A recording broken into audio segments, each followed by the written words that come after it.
तो दोस्तों मैं लाया हूँ आपके लिए एक मूवी जिसमें प्रभास और दीपिका पादुकोण लीड रोल में है, जिसका नाम है कल्कि।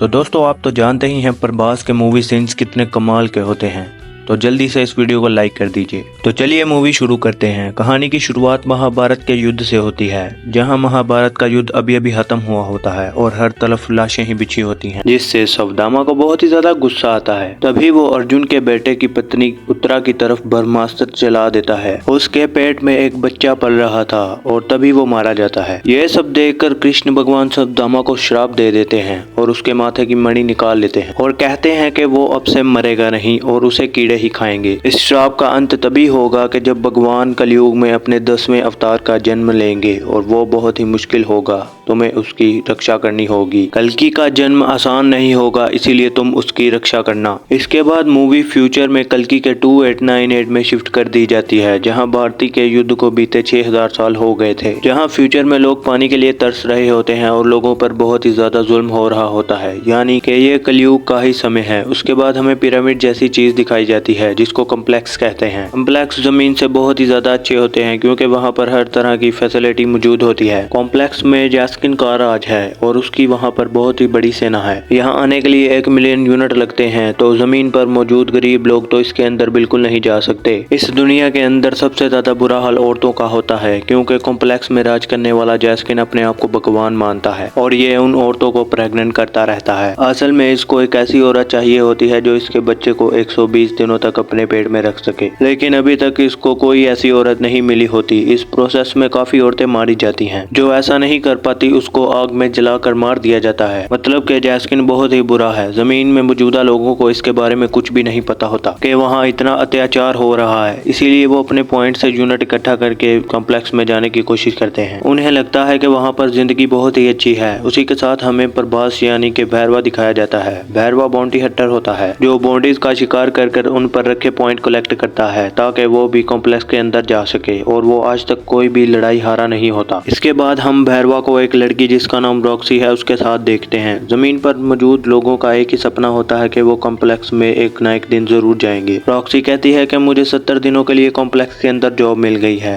और मैंने वहाँ तुम्हारी बात भी कर ली है। तुम पास लेकर 1 घंटे के लिए मेरे साथ जा सकते हो। उसके बाद अगले सीन में हम इन दोनों को कॉम्प्लेक्स में देखते हैं जहाँ ये बहुत ही इंजॉय करते हैं और वहाँ की दुनिया बहुत ही ब्यूटीफुल होती है। यहाँ का पानी बहुत ही साफ और हर तरफ हरियाली होती है। टाइम पूरा होने के बाद भैरवा को वापस जमीन पर भेज दिया जाता है। कॉम्प्लेक्स पर बिताए पल उसके लिए बहुत ही कमाल के होते हैं। तभी वो ठान लेता है कि वो कॉम्प्लेक्स में दोबारा जरूर जाएगा। वहीं दूसरी तरफ हमें एक फीमेल दिखाई जाती है जिसका नाम सुमति होता है। सुमति प्रेग्नेंट होती है और इस बात का किसी को पता नहीं होता। वो कहती है कि मैं इस बच्चे को इस दुनिया में जरूर ला कर रहूंगी, लेकिन कॉम्प्लेक्स में ऐसा करना बहुत ही मुश्किल होता है क्योंकि वहाँ पर बहुत ही ज्यादा सिक्योरिटी होती है। और कुछ ही देर बाद उन सबको पता चल जाता है और वो इसे पकड़ लेते हैं और उन्हें यह भी पता चल जाता है कि सुमति 120 दिनों से प्रेग्नेंट है। मतलब कि जैस्किन को जिस पल का इंतजार होता है वो आ जाता है और सुमति को एक मशीन में डाल दिया जाता है। वहाँ दूसरी तरफ हम असफदामा को देखते हैं जो कि 6000 साल से जिंदा होता है क्योंकि उसे कृष्ण भगवान ने श्राप दिया था। अब जब मणि चमकने लगी है तो उसका मतलब है कि उसे कल्कि की रक्षा करनी है जो किसी के पेट में पल रहा है। भगवान का 10वां अवतार सुमति के पेट में पल रहा है जिसकी रक्षा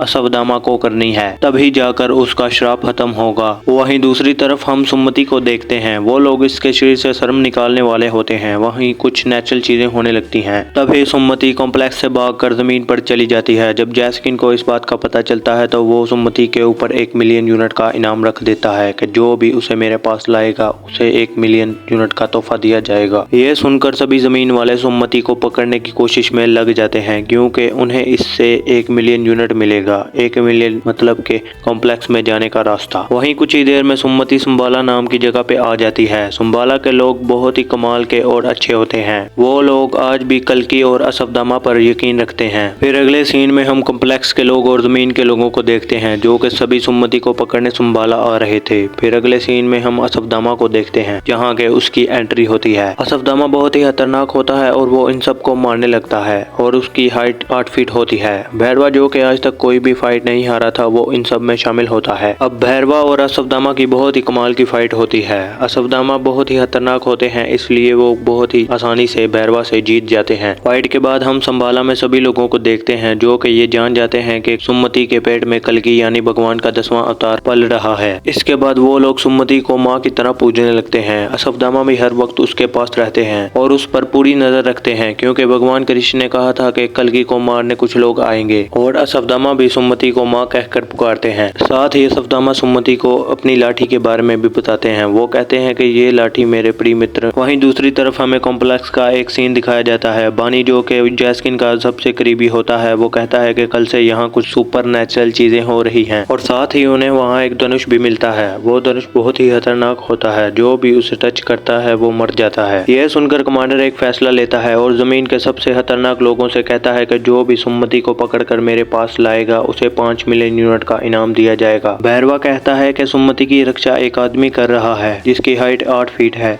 और उसे कोई भी नहीं हरा सकता। तभी भैरवा कहता है कि अगर तुम सुमति को पकड़कर मेरे पास लाओगे तो मैं तुम्हें खुद कॉम्प्लेक्स में लेकर जाऊंगा। यह सुनकर भैरवा मान जाता है, क्योंकि कॉम्प्लेक्स में जाना उसका सपना होता है। इसके बाद भैरवा और कमांडर मिलकर नए गैजेट्स बनाते हैं ताकि वो अश्वत्थामा से लड़ सके और पूरी तैयारी के साथ संबाला में आ जाते हैं। लेकिन ये संबाला में एंटर नहीं कर पाते, क्योंकि संबाला के चारों तरफ एक कवच बन चुका था जो कि बाहर से अंदर आने वाले लोगों को रोक रहा था। कमांडर मानव के पास बहुत ही कमाल के हथियार होते हैं और वो हथियारों की मदद से उस कवच को तोड़ देता है और वो सभी संबाला में आ जाते हैं। जैसे ही वो लोग संबाला में आते हैं तो बहुत ही बड़ा युद्ध छिड़ जाता है। इस युद्ध में अश्वत्थामा सबसे पहले भैरवा को मारकर बेहोश कर देते हैं, लेकिन बाद में कमांडर इन्हें पकड़ लेता है, जिसकी वजह से अश्वत्थामा की लाठी दूर जाकर गिर जाती है और जहाँ पर उसकी लाठी जाकर गिरती है वहाँ पर भैरवा भी पड़ा होता है। अब उस लाठी को पकड़ते ही हमें भैरवा का दूसरा रूप नजर आता है और वो अपने ही साथियों को मारने लगता है। दरअसल उसके हाथ में अर्जुन की लाठी आ चुकी थी, इसीलिए वो अब भैरवा नहीं बल्कि अर्जुन बन जाता है। कुछ ही देर में भैरवा मानव के सभी एम्पायर्स को खत्म कर देता है और संबाला की हालत बहुत ही बुरी हो जाती है। ऐसा लगता है कि वहाँ पर बहुत बड़ा युद्ध हुआ है। फिर हम इसके बाद जैस्किन को देखते हैं। जैस्किन की सेना ने जब सुमति को मशीन में डाल दिया था तब वो लोग सुमति के शरीर से सिर्फ एक ही बूंद शर्म निकाल पाए थे। दरअसल जैस्किन और भी ताकतवर बनना चाहता था, इसीलिए वो सारी औरतों को प्रेग्नेंट करके उनके अंदर से शर्म निकाल कर अपने अंदर इंजेक्ट करता था ताकि वो और भी ज्यादा ताकतवर बन सके। लेकिन जिस शर्म की उसे तलाश होती है उसकी सिर्फ एक ही बूंद उसे मिल पाती है, क्योंकि जब वो लोग सुमति को मशीन में डालते हैं तो वहाँ कुछ नेचुरल चीजें होने लगती हैं, जिसकी वजह से वो